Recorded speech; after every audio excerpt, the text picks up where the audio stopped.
नमस्कार दोस्तों, US tutorials Jaigaon में आपका एक बार फिर से स्वागत है। दोस्तों, जैसा कि हम जानते हैं, हम लोगों ने सरल ब्याज सिंपल इंटरेस्ट के प्रश्नों को हल किया, उसको बहुत ही अच्छे से समझा और आशा करता हूं कि आप लोग सभी ने उसको समझा होगा।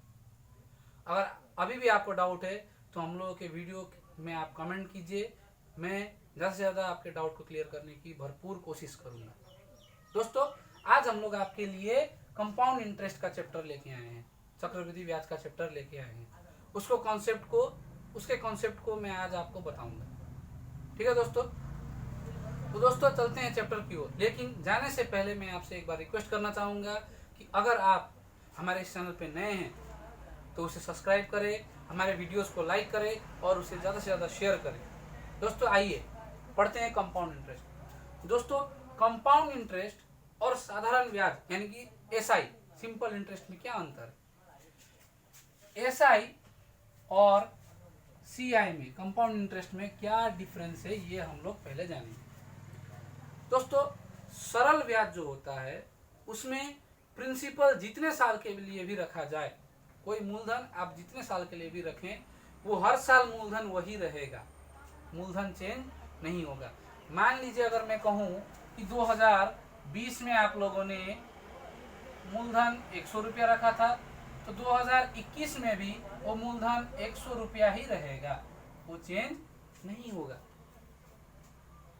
अगले साल में भी वो मूलधन उतना ही रहेगा, वो चेंज नहीं होगा। लेकिन अगर बात करें कंपाउंड इंटरेस्ट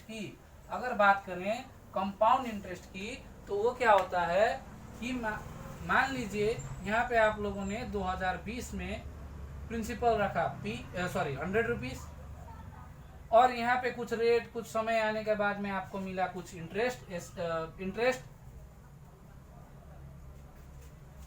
ठीक है। और ईयर के एंड में आपको अमाउंट पता चलता है कि हाँ ये अमाउंट है।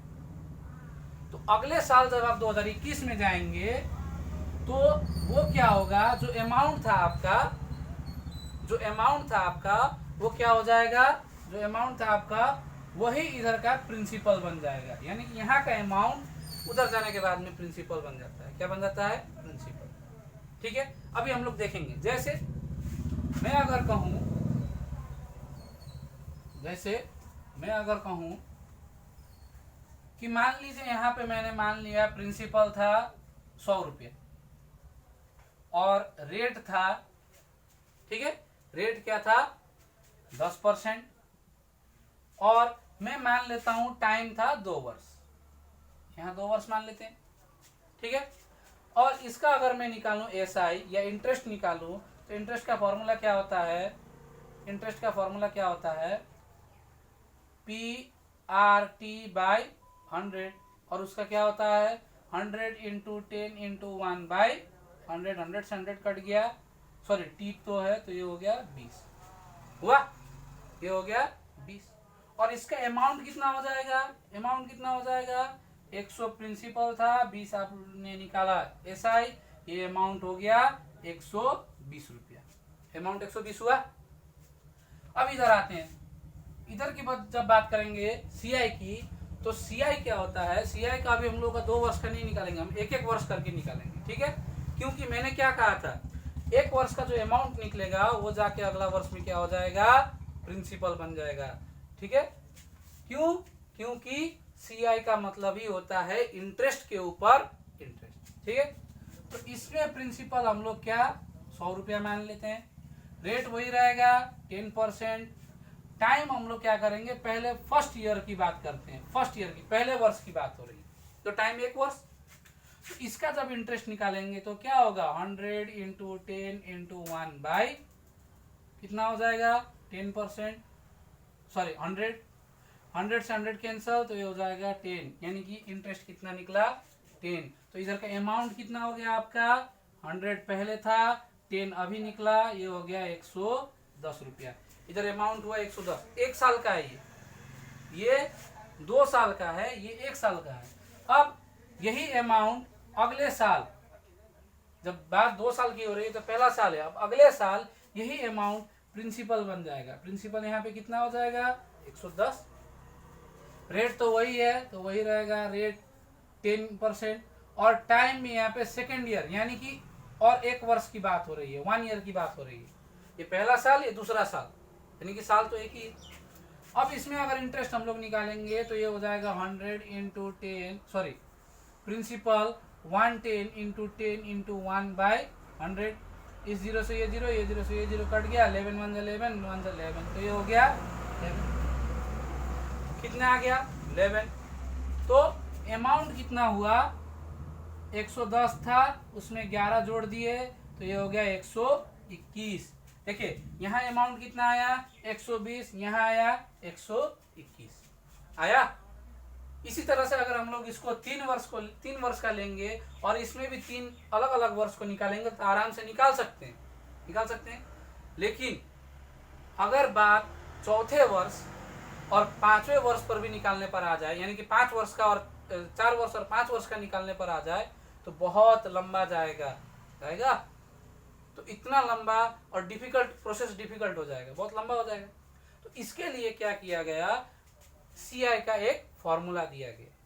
ठीक है, सीआई का क्या किया गया, एक फॉर्मूला दिया गया। ठीक है, तो फॉर्मूला जो दिया गया वो हम लोग अब देखेंगे। ठीक है दोस्तों, आशा करता हूं समझ में आ गया होगा। तो अंतर क्या है इसमें, अमाउंट के प्रिंसिपल जो रहेगा वो हर साल सेम ही रहता है, उसमें कोई चेंज नहीं होता। लेकिन सीआई का जब बात होता है तो पहले साल में जो प्रिंसिपल रहा वो दूसरे साल में नहीं रहता है। क्यों? क्योंकि पहले साल के वर्ष के समाप्ति में जो अमाउंट हो जाता है वही अगले साल प्रिंसिपल, और जब हम लोग तीसरे वर्ष में जाएंगे तो इसका जो ये अमाउंट हुआ अगले साल 121 रुपये प्रिंसिपल होगा। तो प्रिंसिपल क्या होगा, हर साल बदलते रहेगा। क्यों? क्योंकि सीआई का मतलब क्या होता है, इंटरेस्ट के ऊपर interest, interest on interest. Clear है? अब आगे बढ़ते हैं। फॉर्मूला क्या दिया, तो फॉर्मूला है सीआई का, जो फॉर्मूला है वो क्या है, सीआई का जो फॉर्मूला है वो है A is equals to P into 1 plus R/100 power n। देखिए ये फॉर्मूला है, तो इसमें ये A क्या है, तो A होता है अमाउंट। अमाउंट को हिंदी में क्या बोलेंगे, मिश्र धन बोलेंगे। और P होता है प्रिंसिपल, प्रिंसिपल को क्या बोलेंगे, मूलधन। और R होता है रेट, रेट को क्या बोलेंगे, दर या वार्षिक दर। और N जो है, N होता है नंबर ऑफ ईयर्स, समय, यानी कि वर्षों की संख्या, समय। ठीक है, ये हो गया। अब अगला एक जो फॉर्मूला है वो क्या है, वो सीआई का फॉर्मूला है। जब बात चक्रवृद्धि ब्याज यानी कि कंपाउंड इंटरेस्ट की हो रही है तो कंपाउंड इंटरेस्ट का भी तो कोई फॉर्मूला होना चाहिए। तो कंपाउंड इंटरेस्ट यानी कि इंटरेस्ट का क्या फॉर्मूला होता है, इंटरेस्ट का वही फॉर्मूला होता है अमाउंट माइनस प्रिंसिपल। अमाउंट में अगर हम लोग प्रिंसिपल घटा दें तो ब्याज निकल जाएगा, इंटरेस्ट निकल जाएगा, सीआई निकल जाएगा। ठीक है, अब इसी फॉर्मूला को अगर हम लोग आगे बढ़ाएं तो ये क्या हो जाएगा, CI इज इक्वल्स टू ए का वैल्यू कितना होता है, P ब्रैकेट में 1 plus R/100 power n minus P। दोनों तरफ में P है तो P हम लोग क्या कर सकते हैं, कॉमन निकाल सकते हैं। तो यहाँ पे हम लोग क्या कर सकते हैं, 1 प्लस R/100 का पावर n माइनस 1, क्योंकि P अगर निकल जाएगा तो यहाँ कुछ नहीं बचेगा, कुछ नहीं तो 1। ठीक है, तो सीआई का क्या फॉर्मूला आ गया, P इंटू 1 प्लस R/100 का पावर n माइनस 1, ये फॉर्मूला है। ठीक है, अब आगे बढ़ते हैं। जब हम लोग आगे बढ़ेंगे तो आगे में क्या होगा, ये हो गया हम लोग का फॉर्मूला। अब जो कंपाउंड इंटरेस्ट है वो 4 बेसिस पर कैलकुलेट होता है। मेनली 4 बेसिस पर हम लोग क्या करेंगे, कैलकुलेट करेंगे 4 बेसिस पर। पहला क्या है, पहला है एनुअली, एनुअली करेंगे। एनुअली में क्या हो जाएगा, जो रेट है वो हो जाएगा R%, और जो टाइम है यानी कि नंबर ऑफ ईयर्स वो हो जाएगा टी ईयर, यानी कि टी वर्ष। ठीक है। अब जब हम लोग कहेंगे 2 नंबर हाफ ईयरली, दोस्तों एक बात समझिए, मान लीजिए अगर मैं कहूं कि आपने LIC किया हुआ है, ठीक है, और आप लोग क्या कर रहे हैं, जो इंस्टॉलमेंट है उसको वार्षिक पेड कर रहे हैं, तो इंस्टॉलमेंट लेने वाला वो साल में कितना बार आएगा, एक बार, क्योंकि आप एनुअली पेमेंट कर रहे हैं, साल में एक बार। तो यहाँ पे R और T। अगर मैं कहूँ हाफ ईयरली यानी कि 6 महीना में कर रहे हैं, तो लेने वाला कितना बार आएगा, 2 बार, पहले 6 महीना पर, फिर दूसरे 6 महीना पर, साल में 2 बार आएगा। तो हाफ ईयरली अगर बात हो, अगर हाफ ईयरली की बात हो तो रेट हो जाएगा आधा, और टाइम कितना, 2 बार आ रहा है तो 2 टाइम्स, 2 से इंटू। ठीक है। अब अगर बात करें 3 नंबर में हम लोग बात करें क्वार्टरली, यानी कि 3 महीना में अगर आप बोले कि नहीं मैं 3 महीना में इंस्टॉलमेंट भरूंगा, तो वो आदमी इंस्टॉलमेंट लेने के लिए आपके पास कितना बार आएगा, एक साल में 4 बार।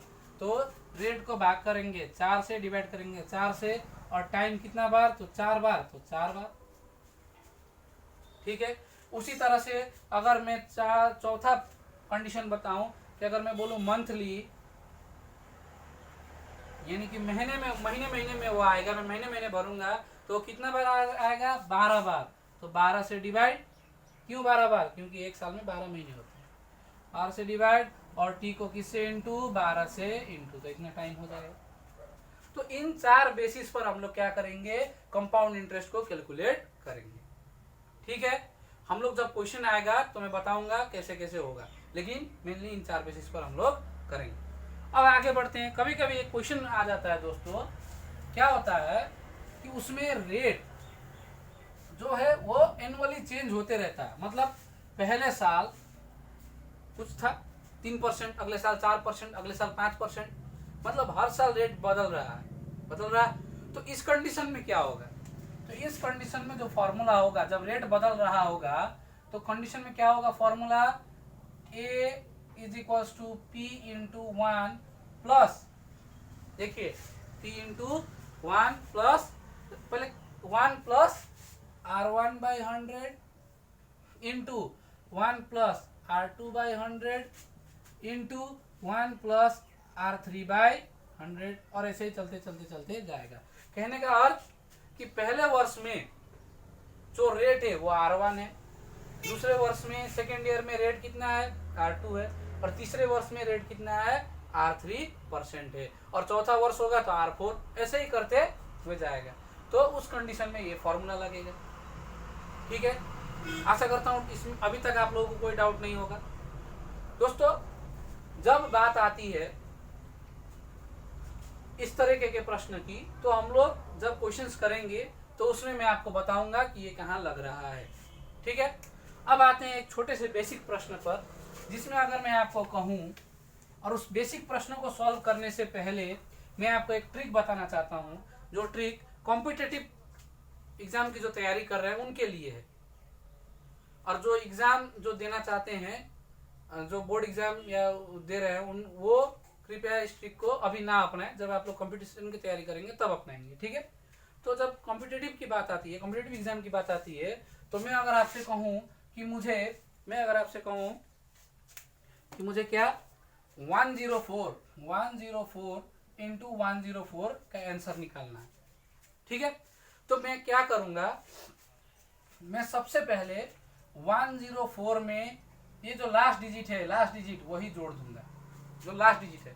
104 रहेगा तो 4 जोड़ेंगे, 105 रहेगा तो 5 जोड़ेंगे, 106 रहेगा तो 6 जोड़ेंगे। ठीक है। पहला बात समझ में आ गया। ये जोड़ने के बाद में कितना आ जाता है, 108। अब जो आपने जोड़ा, क्या जोड़ा, 4 जोड़ा, उसका स्क्वायर करना है। क्या करना है, स्क्वायर करना है। तो स्क्वायर करेंगे तो क्या हो जाएगा, 4 का 4 4 जा 16 2 डिजिट है, हम लोग को 2 डिजिट की जरूरत पड़ती है, 2 डिजिट है तो 2 डिजिट हम लोग क्या करेंगे, यहाँ पे डाल देंगे, आंसर। ठीक है। तो 104 इंटू 104 कितना होता है, 10816। ठीक है, आसानी से आ गया। अब आगे बढ़ते हैं, क्या 102 इंटू 102 होगा तो क्या करेंगे देखते हैं।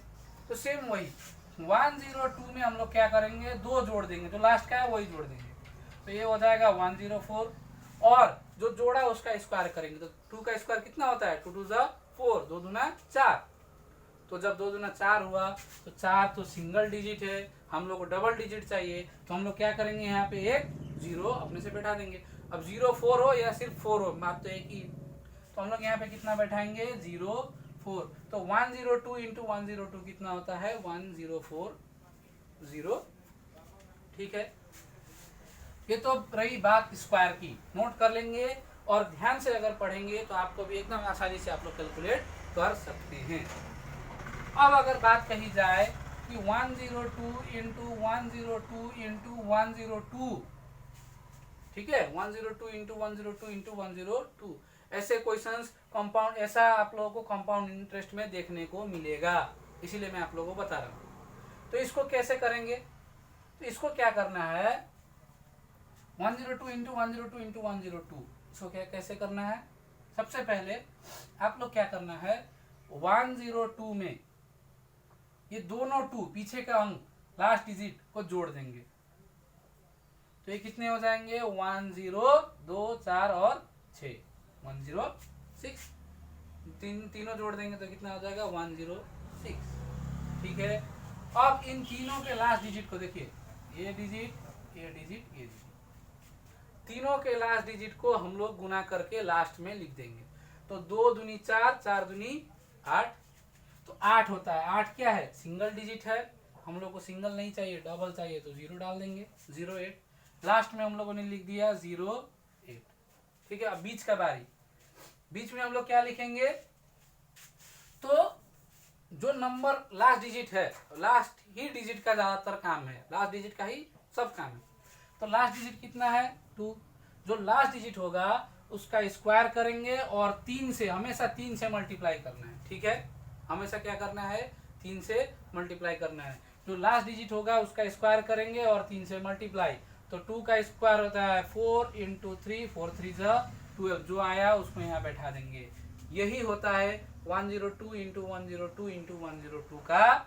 मल्टीप्लिकेशन, ठीक है। बहुत ही आसानी से, एकदम आसानी से प्रैक्टिस करेंगे, आपसे भी बनेगा। प्रैक्टिस करते हैं, एक और प्रैक्टिस करते हैं, कैसे, 102 इंटू 103 इंटू 103 इंटू 103, इसको कैसे करेंगे, वही 103 में ये लास्ट डिजिट हम लोग क्या करेंगे, इसका जोड़ देंगे, दोनों का लास्ट डिजिट 3 प्लस 3, तो ये हो जाएगा 10333, कितना होता है, 9। अब क्या करेंगे, जो लास्ट डिजिट हम लोग यूज कर रहे हैं उसका क्या करेंगे, इस वो तीनों को क्या करेंगे, पहले मल्टीप्लाई करेंगे, तो मल्टीप्लाई करेंगे, 3 3 जा 9, 9 3 जा 27, 27 ऑलरेडी दो डिजिट में है, 27। अब जो लास्ट डिजिट हम लोग लिए थे, क्या ले रहे हैं, लास्ट डिजिट 3, तीनों में सेम ही है, तो उसका स्क्वायर करके हम लोग क्या करते हैं, 3 से ही मल्टीप्लाई करना है, तो 3 से मल्टीप्लाई कर देते हैं, तो ये हो जाएगा 9 इंटू 3, 9 3 जा 27, तो यहाँ पे बैठा देंगे 27, तो 303 इंटू 303 इंटू 303 का आंसर कितना आ जाएगा, 1092727, ठीक है। बहुत आसान है, अभी जब मैं बता रहा हूँ तो ज़्यादा टाइम लग रहा होगा, आप लोग भी सोच रहे होंगे कि ऐसे इंटू करके निकाल ले, लेकिन जब आप प्रैक्टिस करने लगेंगे तो आप तुरंत में निकाल सकते हैं, ठीक है। अब आते हैं, ये तो ट्रिक की बात रही, अब आते हैं क्वेश्चंस के ऊपर, क्वेश्चंस हम लोग कैसे करेंगे, ठीक है। क्वेश्चन, पहला प्रश्न, मान के चलिए आप लोगों को कहा गया कि प्रिंसिपल कितना है, 40,000 है, ठीक है, प्रिंसिपल कितना है, 40,000, रेट आप लोगों को दिया गया 10%, सॉरी 4% लेके चलते हैं, आसानी होगी, 4%, उसके बाद में टाइम हम लोगों को दिया गया 2 इयर्स, ठीक है, टाइम कितना दिया गया, 2 इयर्स, और हम लोगों को बोला गया कि ए निकाल के दिखाओ, टाइम यानी कि नंबर ऑफ इयर्स, और बोला गया ए निकाल के दिखाओ, ए का formula P into 1 plus R by 100 power N, यही होता है, तो बैठा देते हैं, P का तरह में P का value, A is equal to P का वैल्यू 40,000 1 प्लस आर का जगह में आर का वैल्यू 4% बाई 100 पावर एन के जगह में एन का वैल्यू 2 इयर्स तो 2 हो गया। अब क्या करना है, इधर 40,000 का 40,000, 100 वन 100 प्लस 4, इससे इसको मल्टीप्लाई प्लस इसको ऐड, तो 100 वन 100 प्लस 4, ये हो जाएगा 104 by 100 power 2, 104 by 100 power 2। Power 2 का मतलब क्या होता है, 2 बार लिखना। क्या होता है, 2 बार लिखना, जो अंदर है उसको 2 बार लिखेंगे। अगर यहाँ पे क्यूब होता है यानी कि 3 होता तो इसको कितना बार लिखते, 3 बार। अगर 4 होता तो कितना बार लिखते, 4 बार। ठीक है, तो अभी मैंने आपको दिखाया, ये 2 जीरो, ये 2 जीरो कट गए, ये 2 जीरो, ये 2 जीरो कट गए, बचा यहाँ पे 4 इंटू इधर बचा 104 इंटू 10। अभी हम लोगों ने ट्रिक से पढ़ा, आप लोग इंटू करके निकाल लीजिएगा, लेकिन अभी हम लोगों ने ट्रिक से क्या पढ़ा कि जब 104 इंटू 104 हो तो हम लोग क्या करेंगे, 104 में 4 जोड़ देंगे, हो जाएगा 108, और 4 का स्क्वायर होता है 16। अब इससे इसको मल्टीप्लाई करेंगे तो 4 6 24 का 4 हाथ में रहा 2, 4 1 4 और 2 6, 4 8 32 का 2 हाथ में रहा 3, 4 0 0 और 3, 4 1 4, यानी कि हम लोग का आंसर कितना आ गया 43264। अमाउंट कितना आया 43264, इतना रुपीस। ठीक है, ये हम लोग का अमाउंट है। ऐसे ही हम लोग मान के चल रहे हैं। अब ऐसे ही हम लोग क्या करें कि आप लोग क्या कीजिए, मैं आप लोगों को क्वेश्चन देता हूं, अगर आप लोग कर सके तो, और हो सके तो रिप्लाई दीजिएगा। मान लीजिए मैं अगर आपसे कहूं कि प्रिंसिपल है 5000, रेट है चलिए 5%, नंबर ऑफ ईयर से 3 इयर्स, तो अमाउंट आप लोगों को कैलकुलेट करके दिखाना है। ठीक है, मैं आप लोगों को कल नए प्रश्न बताने से पहले ये प्रश्न आप लोगों को करके दिखाऊंगा, उसके बाद में आगे बढ़ेंगे। ठीक है दोस्तों कॉन्सेप्ट क्लियर रहना चाहिए। कोई अगर कहे कि क्या सीआई, एसआई और सीआई में सीआई हमेशा बड़ा होता है, एसआई और सीआई में सीआई हमेशा बड़ा होता है, तो नहीं, हमेशा नहीं। लेकिन एक वर्ष के लिए सीआई और एसआई और सीआई दोनों बराबर होते हैं। एसआई और सीआई क्या होता है, दोनों बराबर होते हैं एक वर्ष के लिए, 1 ईयर के लिए। लेकिन अगर बात 2 ईयर या 3 ईयर या 4 ईयर की हो तो सीआई हमेशा एसआई से क्या होता है, बड़ा होता है। ठीक है, क्योंकि सीआई का मतलब क्या होता है, इंटरेस्ट के ऊपर इंटरेस्ट। इसमें प्रिंसिपल हर साल सेम रहता है, इसमें प्रिंसिपल हर साल क्या होता है, बदलते रहता है, क्योंकि पहले साल का अमाउंट अगले साल क्या हो जाता है, प्रिंसिपल। ठीक है, तो दोस्तों आज के लिए बस इतना ही। आप लोग इसको करके लाइएगा।